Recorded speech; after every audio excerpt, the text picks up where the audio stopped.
Hello, everyone. Oh no, we're right on time. It's 5 o'clock. It's 5 o'clock somewhere. All righty. So day two of technical issues.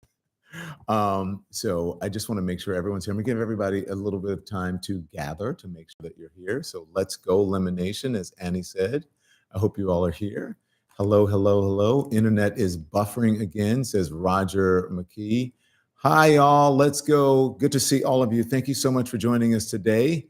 Hello, Elimination on deck. Hello, hello. So I'm sure you guys can hear me. Listen, we have a lot to talk about today. We have so much to talk about today. We have to talk about the campus chaos. And I'm so interested in hearing what you guys have to say about this because the controversy over the removal of students, the controversy over the use of force, whether students should be doing it or not. So there we go. I just want to make sure that you guys weigh in on that and make sure that you hit the thumbs up button and you hit the subscribe button.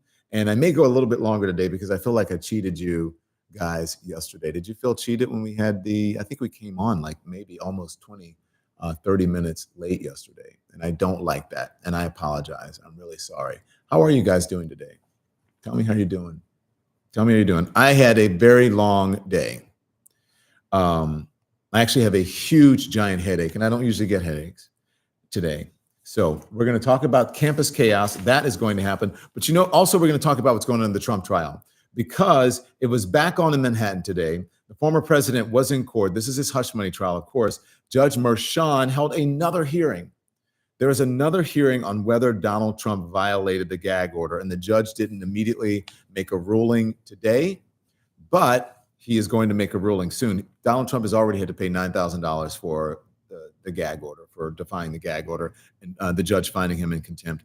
But there are more things to come, more developments in that we're going to talk about today. Also, we're going to talk more because there's a new development. I have something that I want to play for you as it relates to the puppy killer, Kristi Noem. The South Dakota governor now defending killing a dog, a 14-month-old dog that she says, that 14-month-old dog, it was not a puppy, wasn't a puppy, and it was a work dog, and she had to do what she had to do. But I'm going to play the sound. And then George Santos is back, and I actually want to show you George Santos. As you may or may not have seen him before. His alter ego is back, and I have video evidence of that. So let me read a little bit, see who's in the chat, and then we're going to go into our stories. So hello, PK Harris. Judge Merchan saving them up like aces up his sleeve. Butterfly says, dog MS need to be taught. Okay. Austin Arts is here. It's a lot of juicy stories today. Hamilton says, puppies are like children. I agree. Santos could have stolen the dog from Noem. Thank you. You guys are full of jokes today. Okay. So let's talk Lemonheads. Again, I'm so happy you're here. I'm so happy that you're helping me to build this community. And maybe you can lift my spirits a little bit. Like I said, it's been a long day. I've been on phone calls all day. We shot a lot of episodes of the show. Well, I shouldn't say a lot. We shot a couple of episodes. And there's one up now of the Palm Beach County state attorney who gave me his insights on what is happening in the court. He knows Donald Trump well. Donald Trump is in Palm Beach. He knows about him at least legally well. I'm not sure if he's a friend or what have you, but he knows. And he also weighed in on the campus chaos. And I'm going to talk a little bit about that and a little bit more about the age gap and the disagreement between age groups, even among Jewish people, about what is happening on campus and how they feel about the war in Gaza and Israel. Okay? So last night, Los Angeles police, they were clad in riot gear. They smashed their way through an encampment on UCLA's campus. They used a tremendous amount of force, deploying both rubber bullets and flashbangs. One student was even hit in the head with a rubber bullet. There's a photo online. I'm not sure if it's, listen, you'll have to check the authenticity of the photo, but they're saying it's a student. He's got a bloody face. His head is wrapped, and he said he was hit in the face by a police officer when he was at a protest last night at UCLA. It seems the media, though, This is the media and not necessarily the public, because I hear what you guys have to say in the comments and I listen to you guys. And I not only the live comments that you put on, that you display on this program, that you write on this program, but also on other shows that we do. And they don't necessarily align with what you're hearing in the media. And I want to get to the bottom of that. I want to find out why, okay? Because they don't necessarily align. This is what the media has soured, I believe. Well, not I believe, it's obvious. They've soured on the protesters, especially because many believe that it is going to affect the outcome of the election, that Democrats really have a blind spot when it comes to this, that they're not seeing the forest for the trees, and they're not understanding what's going on in culture, that they are misaligned with the youth and with the momentum of the country. That is what the media is saying is happening. MSNBC host Joe Scarborough lashed out at any of the network's viewers on his own show. He said, any of the viewers who may support the nationwide campus protests against Israel's war in Gaza, telling them Thursday that they're too stupid, and that's a quote from him, too stupid to realize that they are helping Donald Trump win. I think I put in one of the polls the other day, do you think that this is going to help Donald Trump? It is looking, if you look at the polling, if you believe the polling, it's a snapshot in time, that all of these protests on campus and the people who are pro-protests are actually hurting Joe Biden's chances of becoming president again, of being reelected. Sweet Indago 45, thank you for supporting independent media. Says, I live in the town over from Rutgers University. I was very shocked when I heard what was going on in the town next to me. So thank you. Okay, so that is what is happening. On top of the Morning Joe co-anchor, on top of that, he also urged the channel's protest backing audience to change to another channel if they back these protests, if they can't figure out the demonstrations are hurting Joe Biden's reelection chances. Scarborough, who regularly consults with the President Biden, who is a loyal viewer, worried that recent footage of student protesters clashing with police officers would conjure up imagery of the Vietnam War protests, blaming these demonstrations for Richard Nixon's reelection in 1968. In 1968. Now, listen, this is what Joe Scarborough said, and I quote, I'm not saying the Vietnam War was just a war. It was not just a war. But I can tell you the riots on college campuses, the riots at the Chicago Convention in 1968, all of those things moved my family from being Democrats their entire life to being Republicans. And Joe Scarborough is a former GOP congressman. And that's what he's saying. Quote again, he says, I remember I was young and I remember my parents asking, what in the world is going on in this country? Of course, you know, they were raised in the Great Depression in rural Georgia. It's kind of hard for them to hear rich kids on campus and Harvard and all taking over the campuses. That's what Joe Scarborough is saying.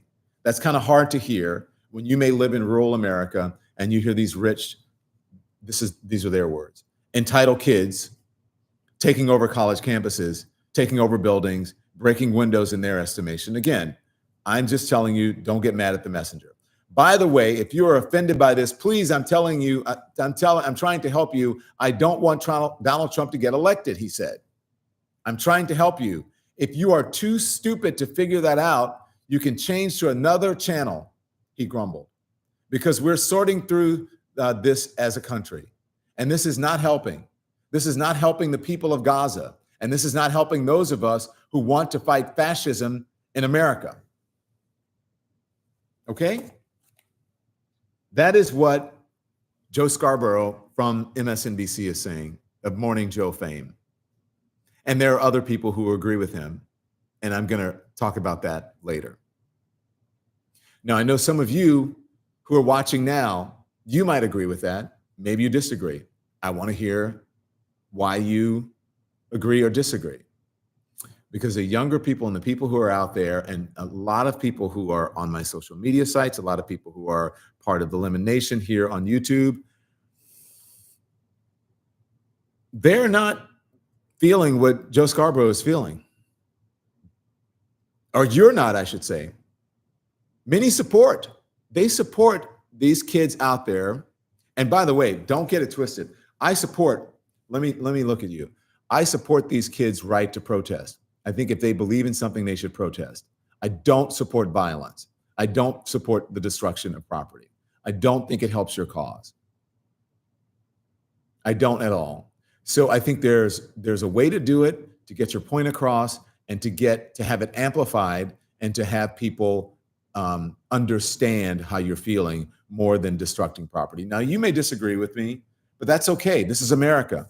In America, we all have the right to our own opinions, and we all can agree and disagree. And just because you don't agree with me, it doesn't mean that I'm a bad person or you're a bad person. It's just that it just means that we don't agree on certain things. But I am of the belief that students on college campuses should be allowed to protest.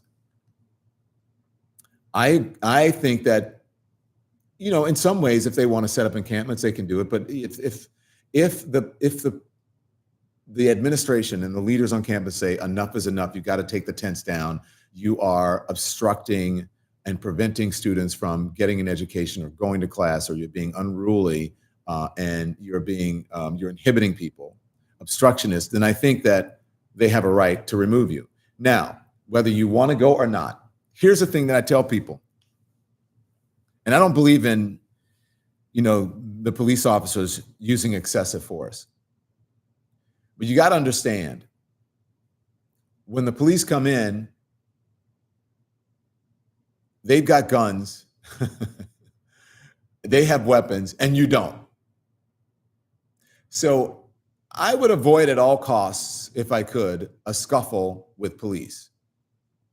I know they come in sometimes and they're heavy-handed, and to me, it doesn't look like much of the violence starts until the police come in and people start fighting back and they start resisting.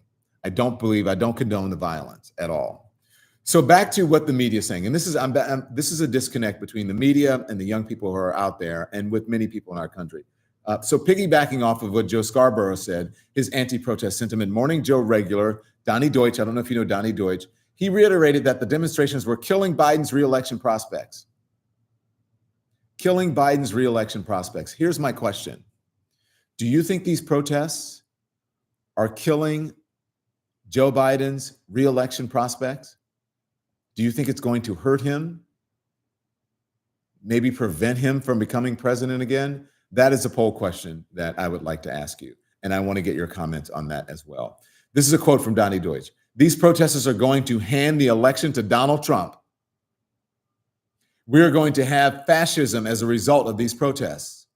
Joe Biden, you need to step up right now. Now, I'm not exactly sure. I know Donnie and I know Joe Scarborough. I'm not exactly sure what they want Joe Biden to do, because Joe Biden has been extremely pro-Israel. Joe Biden has supported legislation. He has supported aid packages for Israel. He's also supported aid. He's been urging the IDF to allow aid packages to get into Gaza as well. I'm not sure what else he wants Joe Biden to do. Maybe make a national address. I don't know. I'm not sure how much that will change things. But that is what he is asking the current president to do. He said Joe Biden needs to step up. And then shortly after Joe Biden went off the air, speaking of national addresses, right? The president delivered an address from the White House where he said college demonstrators should be free to express their views. Exactly. But it shouldn't result in violence or trespassing. This is a quote. Violent protest is not protected, Biden declared. Peaceful protest is. It's against the law when violence occurs. Destroying property is not a peaceful protest. It is against the law. I'm quoting the president here. He said that the protests have not changed his unwavering support of Israel in its war against Hamas. Biden did push back on Republicans' calls for him to use the National Guard to quell demonstrations. Okay, so they're asking Joe Biden to step up and do more. He gave a national address, and they're still wanting him to do more. I'm not exactly sure of how much more they want him to do. Congress was just debating the passage of an aid an aid package to Israel, giving them multiple billions of dollars to help to fight this war. A lot of people were not happy about it, but that's what's happening. So let's see what you say about the poll question. Do you think that these protests are killing Biden's re-election prospects? 61% of you say no. 40% of you say yes. 60% say no, 40% say yes. I got to tell you, I don't know if I agree with you guys. I think the president is in a hard spot. I think he's damned if he does, damned if he doesn't. I do think that older Americans are out of sync with younger Americans. And whether it's true or not, I'm not sure if saying younger people, college-age people who are sent to college for critical thinking, to say that they're out of touch or ignorant, I don't think that that's helping. Maybe they are, but I don't think that that's helping. I think that's actually hurting older folks saying that. And I think that's hurting people who are on the pro-Israel side, because the young people find it insulting. A lot of them are Jewish kids, and they find it insulting because they're out there with their Palestinian friends, and they're out there with the people who are not Jewish, and they're supporting the Palestinians. So I don't think that that is helping. I think you're underestimating the young people to say that. Now, I will say that wisdom comes with age and comes over time. And perhaps when they're 30 or 40 or 50 years old, they may feel differently. But at this point, I think that those folks should put themselves in the mindset of when they were in college and how they felt and what they felt about their parents, the rents, as they call them, or what they felt about the man or the system. This isn't new for college students to fight against the system. This is not new for college students to be anti-war. There have been many, many, many anti-war protests on college campuses over the years. And I don't think, listen, don't get me wrong. I do think that there's an element out there, or elements out there of people who are anti-Semitic, and they're yelling and shouting anti-Semitic things. But there are people out there who are just supporting the innocent people who are dying in Gaza. And they aren't necessarily anti-Semitic. And they should not be labeled as such. Now, this whole idea about, whether it's ruining Joe Biden's chances, I think that's real talk. I actually think it is. And I don't see a win in it for him, because Israel is one of the most important allies in the region. It's one of America's most important allies, period. And Joe Biden has to be extremely careful about how he reacts to this. He has to be extremely careful about what he says in his language. I'm not sure, again, how much more people want him to say, those who are pro-Israel. I'm not sure. He says the protests have not changed his unwavering support of Israel in its war against Hamas. Biden did push back on Republicans' calls for the use of the National Guard to quell the demonstrations. You guys ever heard of a rock in a hard place? The president is in the middle of a rock. He's in a rock in a hard place right now. It has not changed, and more of you have voted. 60% say no, they don't think it's going to ruin his chances. 40% say yes. Now, let me see why you're saying that. I would be interested to know about that. Okay? Let's see. Kadame says you can feel badly for two groups of people at the same time. Susan Fleming says it is a complicated situation. I understand them wanting to protest as long as it is peaceful.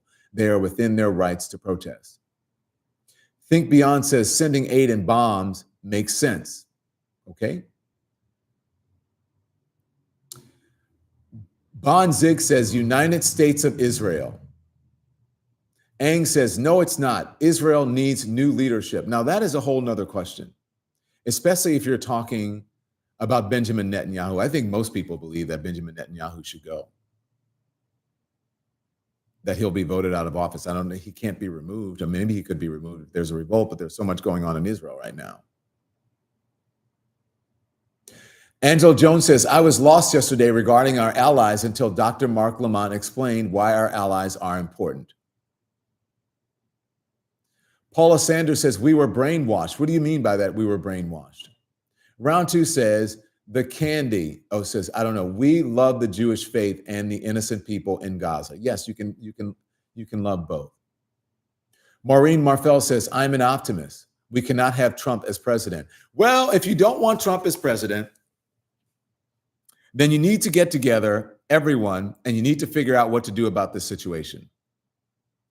It is really hindering his support among young people. It is really hindering his support among Democrats, mostly younger Democrats. It is really hindering his support among some Jewish folks. I know there's this whole, I'm Jewish, but I'm anti-Zionist, whatever, and that's all very nuanced. But I don't think it's that cut and dry. So I think they need to get together and figure out, and the administration needs to do something. I'm not sure what they can do. I'm not really sure. This is why I would never want to be president of the United States. Can you imagine? Can you imagine that? I'm not sure I'd want to. I really believe that the social media is fueling the situation, says Norma Jean Ron. I just had a conversation about that, Norma Jean, and there's a part of me that can't disagree with you, but then there's another part that can. I know that sounds weird, but because I think that people get on social media and it becomes an echo chamber. But as I've been speaking to people, I spoke to a young lady today who was out there who was saying this is organic, that younger people have a different idea about war and about foreign policy and about our support and our stance on Israel. They just say it's different. And it's not necessarily anti-Semitic. And they think it needs to be looked at. Now, what does that mean?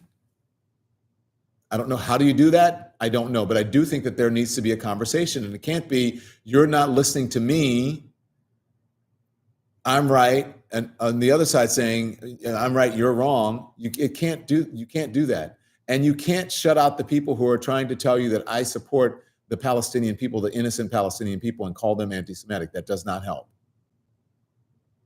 Susan Fleming says, there's no way I'd ever want to be POTUS. Christine Mahoney says, I would vote for you, Don, for president. Well, thank you. I appreciate that. Peace, love for all says, Biden will pick up most of Nikki Haley's base. You think so? I'm not so sure about that. Here's why I'm not so sure about that. Because Republicans fall in line and Democrats wet the bed. Republicans always come home. They always fall in line. All those people who said that there's no way they wanted Donald Trump to become president of the United States. There's no way he should be president. I don't support him as the Republican nominee. All of those things. They said horrible things about him. What did they do? They ended up voting for him. And he said worse things about some of those politicians and some of the and the people who supported them, and yet they still voted for Donald Trump. And some of the Republicans, not all the Republicans politicians, most, I should say, not most, all of them voted for Donald Trump. Pretty much all of them. So Hillary is definitely shaking her head, says Brittany K01. Candy says, we are in a different state of mind than the 1960s. Explain that to me, because I want to know. Shirley Gould says, mixed feelings. We don't have a choice. Can't have Trump in the White House ever again. Can't have Trump in the White House ever again. I agree, Don, for president. Thank you. Don, in your opinion, do you think Trump will win re-election, will win the election?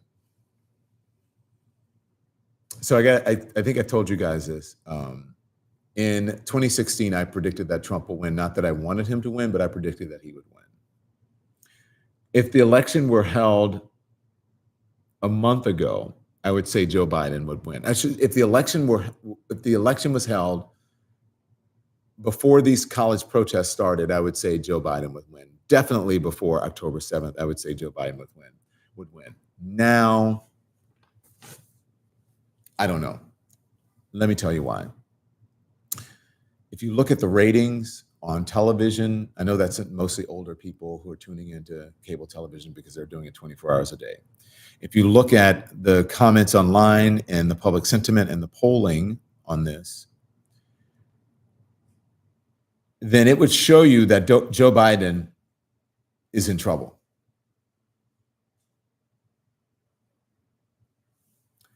If you look at the ratings and the same thing if you're looking at Donald Trump, people aren't really tuning into what's happening downtown in the courthouse in Manhattan for Donald Trump. They pretty much dialed out. They think it just goes with the territory. Chaos follows Donald Trump. I'm so tired of Donald Trump chaos. It just sort of cancels it out. Even his own supporters say, I don't care if he is, this is what I mean about Republicans come home. I don't care, even if he goes to jail, I'm going to vote for him. No one is saying, I don't care, even if Joe Biden is pro-Israel and sends money to Israel, and they don't say, I'm going to vote for him anyway. What they're saying is, I'm not going to vote for him because of that. Do you understand my point?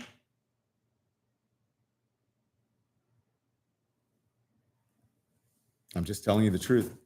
Okay, so the poll says, do you think that they're killing Biden's chance is still the same, 59 to 41%? I'm going to end the poll because you guys don't think so. You asked me my opinion. I think it's actually hurting him. And I think it could actually kill his chances. And that is not because I believe in one political position, because I believe in Israel or Gaza. I'm just giving you the information. It is hurting him. It's hurting the Democrats, which is very interesting that it's hurting him because he could not be more pro-Israel. It's so weird, but yet it's hurting him.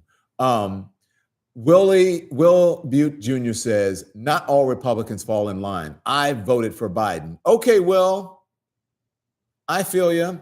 On that point I was making, it was about the politicians who were coming on television saying, I can't support him. And then all of a sudden they did. Okay. Christine Mahoney-Craft says, I swear if this idiot becomes president again, I'm going to hide for 4 years. You're going to have to hide for longer than that. It's not just, you guys think it's just about 4 years. It's not just about 4 years. Look at what happened in the last 4 years. Look at the number of Supreme Court justices that Donald Trump was able to appoint to the bench, to nominate for the bench and then get approved. Look at that. And then look at what happened with a woman's right, because it had to go to the Supreme Court. It's not just 4 years. It could be for 4 decades. That's why it matters. That's why it matters. He has my vote no matter what the students do, says Martha Gayor. Thank you for that.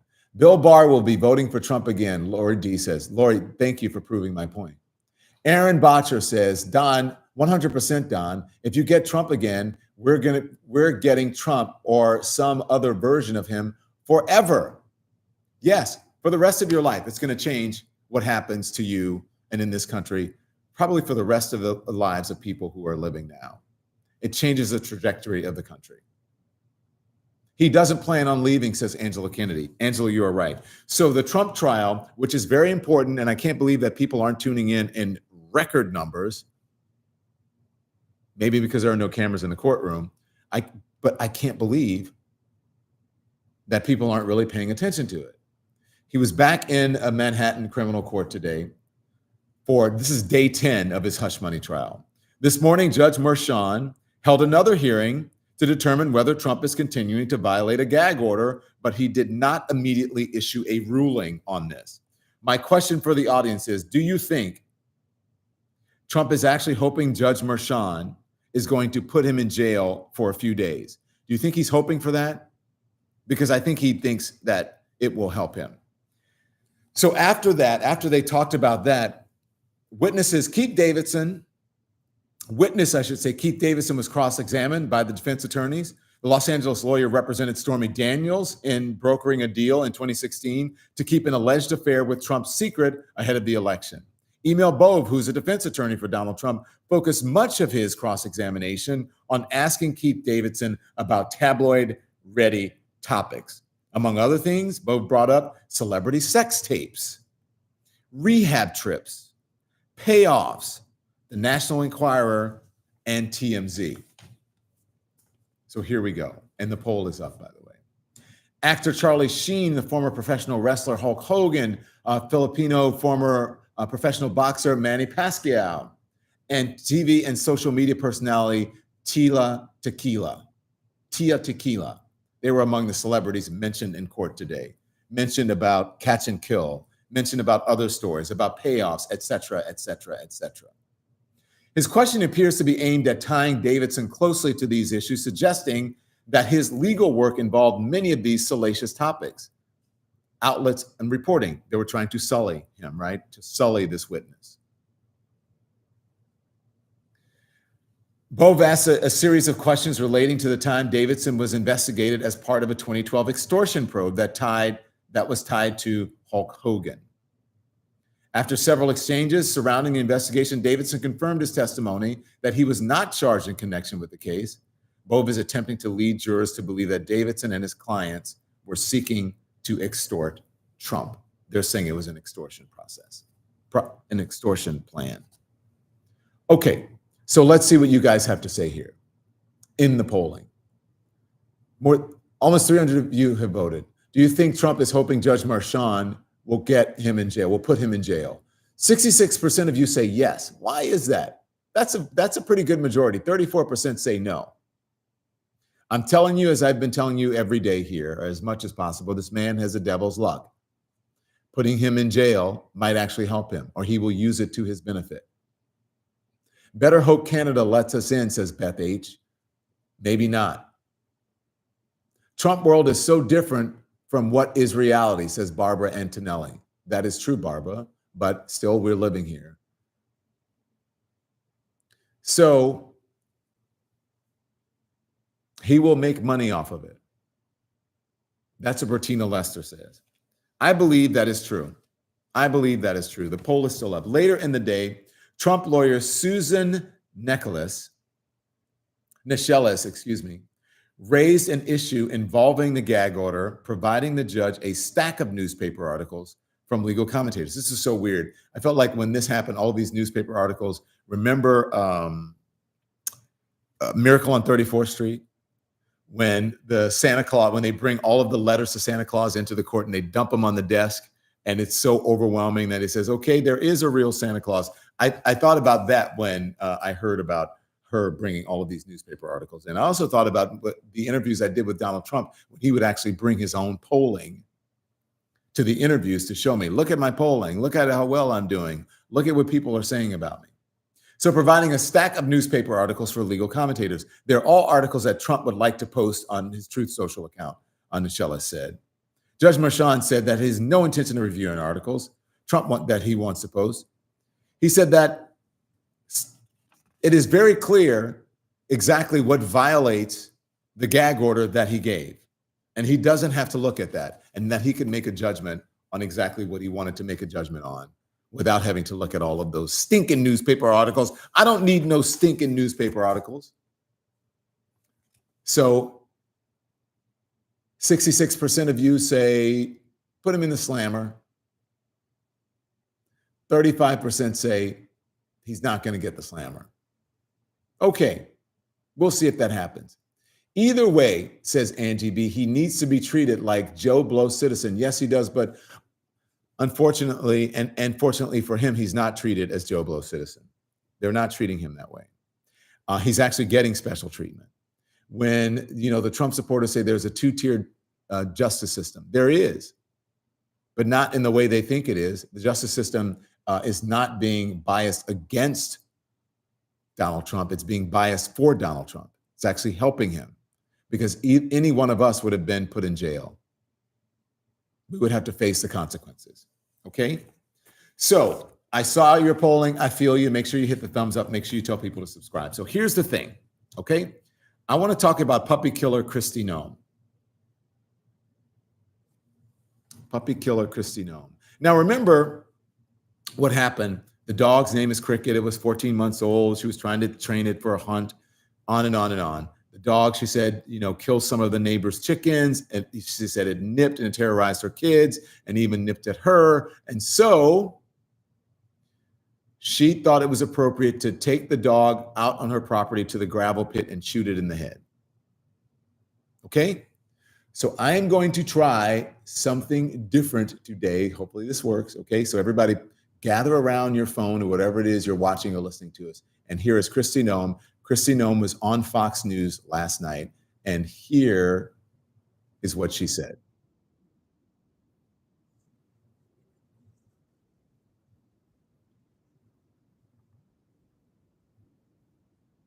Wait, stand by, because I need to share the screen. I did something wrong.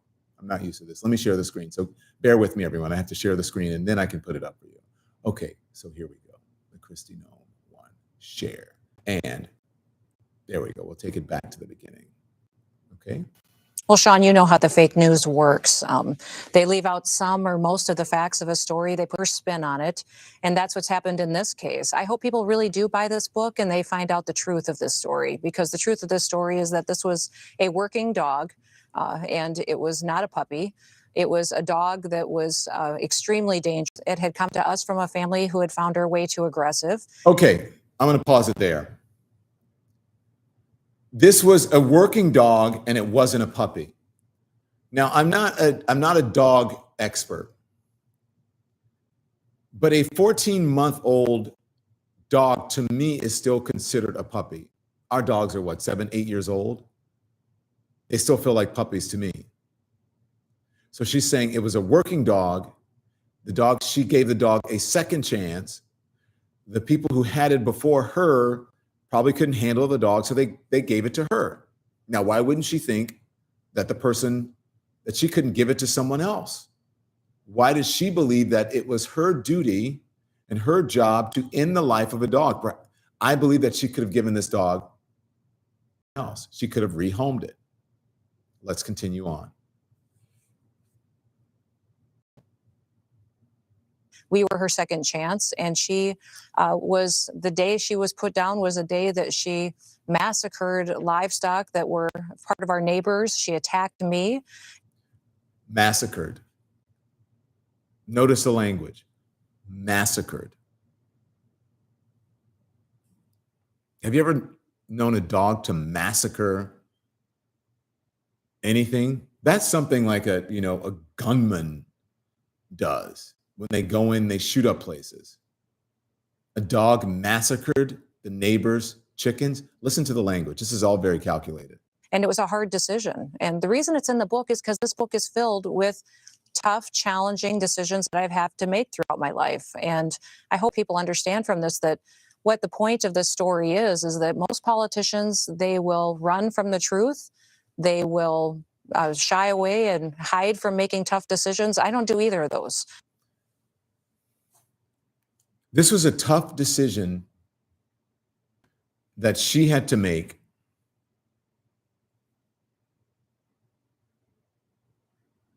because she felt she had to kill a dog, because a 14-month-old dog,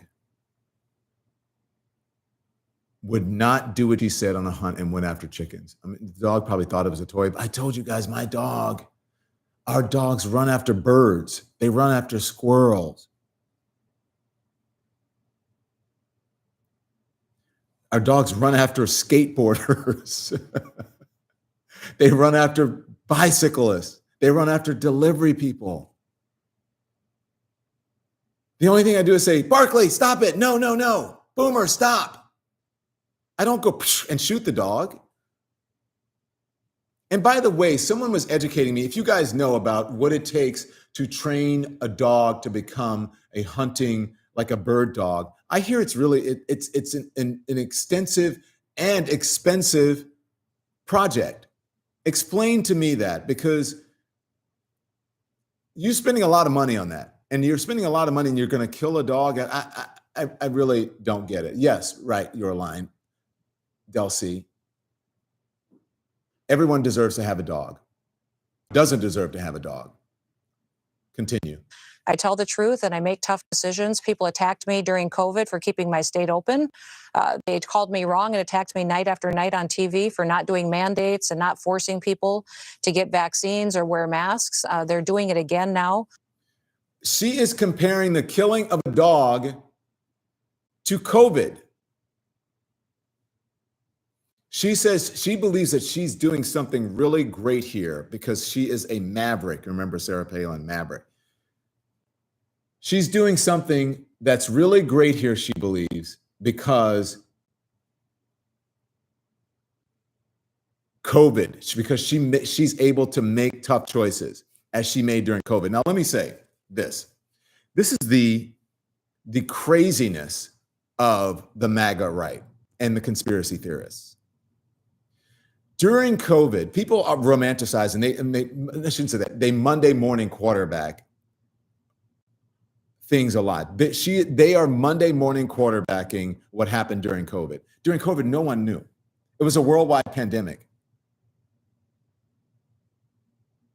It was a new virus that that the experts didn't know how to deal with the transmission of it. They knew that it was airborne. So at first they said, don't wear masks because the medical people need them. Why is that? Because people were going into hospitals and they were putting our health workers in danger. And then it started spreading beyond. So they said, I think it's time for the public to start wearing masks. So I believe that we should allow our politicians a little leeway here. No, they didn't do everything right. Of course, you can go back and say, we did this wrong, we did this wrong, we did this wrong. But in the moment, you don't know. You don't know. And I'm not making excuses for them. They are our leaders. But I think that people were trying to help each other out and do what was best for their fellow Americans. So for her saying, I was telling people not to wear masks, there was no mask mandates, and I wasn't shutting things down, I don't think that's a good thing. I think that it is another selfish, narcissistic thing. Because you're saying, I think that I'm okay. I'm going to do my own research just because I'm the governor. I'm not a doctor. To my knowledge, she's not a doctor. She's not a virologist. So to say, I did the right thing during COVID, no, she didn't. The right thing was to try to keep as many people safe and healthy as possible. And if that meant wearing a mask, then that meant wearing a mask. If that meant closing some things down, that meant closing some things down. Now, it was awful. People lost their jobs. They lost their businesses. The economy went into the tank, and on and on and on. I get that. You can hold two thoughts at the same time. But the reason that I complied with masks, and most people did, most rational people, sane people did, is because we were trying, it wasn't for us. It was for my loved one who may have a compromised immune system. It was for my neighbor who may have a compromised immune system. Just in case I got it, I don't want to give it to you. That's what that's all about. So she's trying to conflate and compare the killing of a dog to how she handled COVID as governor. With this, I just hope people will read the book, find out the truth, because this was a dangerous animal. Read the book and find out the truth, because this was a dangerous animal. She's still selling her book. Now think about this book. How many people read this and said, okay, this is a good idea. Go ahead and write about killing a dog, shooting a dog in the head. Did you have to do that? She could have said, I had an issue where we had to put a dog down because it did something to blah, blah, blah, blah, blah. And you know what? I don't think people would have reacted this way. We had to put a dog down. People have to put dogs down. Honestly, someone who's a dog lover, I have 3 rescues. People put dogs down for myriad reasons. They have health issues. You don't want them to be in pain. The dogs sadly jump off of things. They break their backs. They do whatever. They're miserable. They're in pain. They have cancer. They develop all kinds of things. And sometimes people don't want to see their dogs suffer. I completely understand that. My sister's dog, by the way, lived to be 21 or 22 years old. And there were people, some of them in our family, saying it's time to put the dog down. She's like, I'm not putting my dog down. You were saying, the dog is couldn't see, and it could barely. She says, "I don't care. I love the dog, and when it's time for the dog to go, the dog will go." So people disagreed on that. And had my sister decided the dog was blind, it couldn't get around as much anymore, she'd have to put diapers on the dog and whatever. She loved the dog. So I understand if she had said, "I cannot stand to see my dog in pain anymore, and I know the pain is terrible," and she had made a decision to put the dog down, I would understand that, but not to shoot the dog in the damn head. That's crazy. And I had a choice Buy my between book. keeping my small children and other people safe or a dangerous animal, and I chose the safety of my children. Okay, now, her children were not safe with the dog. Well, I mean, you keep the children away from the dog. You can get a trainer to help the dog around the children, or you can take the dog and take it to a shelter, or you can give it to someone else. And that way the dog won't have to be around your kids. But she's all the stops, right? She's bringing it all in. I am doing what was right. I'm making choices that politicians have to make. This is a good thing. I did what was right during COVID. My kids, I was trying to keep them safe and myself. The dog was massacring other people, other animals. You know, I was shocked when we learned that Joe Biden, and he has a German Shepherd, that when all was said and done, 24 Secret Service agents were bitten by a German Shepherd, by a big dog. Okay. Well, Sean, you know. So you knew that it would go back to Joe Biden and his dog. What do you guys think of this? I'm not even going to do a poll. I just want to know what you think of this. And I'm going to read, okay? Brittany 101 says, "Kids, yikes, hope they are behaving." Elizabeth Owen says, "Her actions regarding the dog show a lack of problem solving." "Dang, she killed other animals too," said Sandy W. "Wait, she has kids that survived her parenting," says Glenn Hanna. Susan Fleming said, "I had a dog who had a stroke. He was pitiful. I couldn't put him down. He wasn't in pain. He just had bad mobility issues." I understand. I feel you on that. And the goat knocked her kids over. Kid versus kids. Ah, that's funny. I get that. She knew when she took that puppy in, says Eva Wilburn. Thank you for that. Okay. One more story.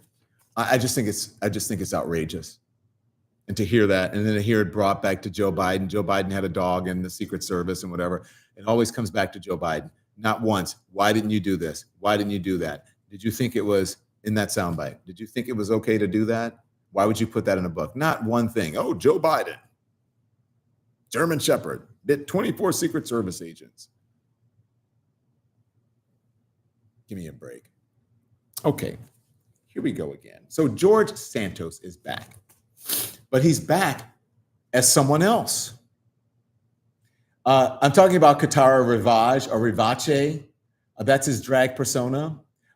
He actually lied about his drag persona. He said that it wasn't him, and he didn't know. It was just, the liberals and the haters who were out to get him. He denied that Katara or his drag past had even existed. Until there was a video posted online. And then he says, when they emerge, he says, "Yes, I need to reiterate that when reports first emerged that Santos had previously performed drag, even with the pictures, he denied it." Okay, so he did. I don't know who's reporting that, but he denied that. I'm going to show you Katara. Okay, you guys ready? And then we'll talk about it. There's nothing wrong with drag, but he denied it. I just think this is interesting in how he is coming back on the scene. So there's Katara. Hey, Club Condo. It's your favorite, Katara. After 18 years in the closet, George Santos pulled me back out. Whatever. Anyway, I hear you're a bunch of little freaks out there and you love to dance all night long like it's nobody's business. You know what? You gotta elevate it. Gotta make it more risque. You gotta make it more fun. Where's the zhush? On, get some boas and go have real fun. Let's see who whips your hair faster, side to side, whatever. But y'all gotta stop being boring. Are you not saying Dave Katara? essentially thinks you're boring because he wants you all to be more risque. Mwah. All the love. I hope y'all enjoy it. So that was Katara. I'm going to see if I can play it one more time so you guys can see it. Okay? Because it's towards the end. Let's see if I can play it one more time. I'm going to share the screen. Hang on one second. I'm going to share the screen again. Okay. Pause, and then we'll go back. And I'll share the screen for you. All right? And then you can see Katara.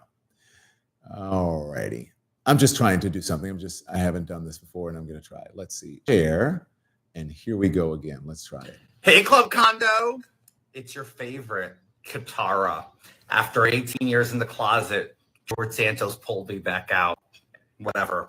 Anyway, I hear you're a bunch of little freaks out there and you love to dance all night long like it's nobody's business. You know what? You gotta elevate it. Gotta make it more risque. You gotta make it more fun. Where's the zhush? I have an advice for you. How about put some wigs on, get some boas, and go have real fun. Let's see who whips your hair faster, side to side, whatever. But y'all gotta stop being boring. Dave essentially thinks you're boring because he wants you all to be more risque. Mwah. All the love. I hope y'all enjoy it. Okay, so there we go. What'd you say? You guys had a black screen, you couldn't see it? Anyways, okay, I'm sorry you couldn't see it. But let me just say this, by the way. I like this version of George Santos better than the other version. I like Katara. I like Katara better than George Santos.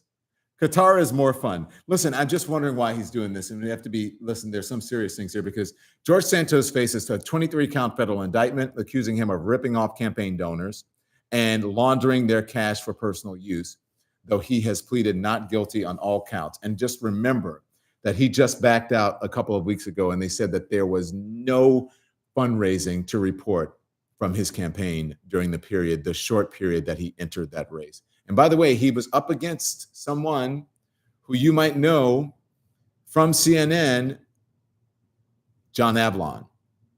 But John Avlon is still in the race, doing very well. George Santos is out of the race. Okay, I'm sorry if that was a blank screen, if some of you didn't get to see it. But, you can look for it online. Look for Katara Ravache. So listen, I'm going to end it here today because I have a lot more to do, and I'm sure you have a lot more to do as well today. I appreciate all of you Lemonheads joining us again today. Your audio is in question. Choppy audio. Yeah, choppy audio on Katara. So thank you all for joining us today. I'll see you back here tomorrow at 5 p.m. Make sure you watch. Also, make sure you watch the show that is up now with Dave Ehrenberg, the current state attorney in Palm Beach County, Florida. He's going to give his assessment on the case happening downtown with Donald Trump and also on the campus protests around the country. Okay?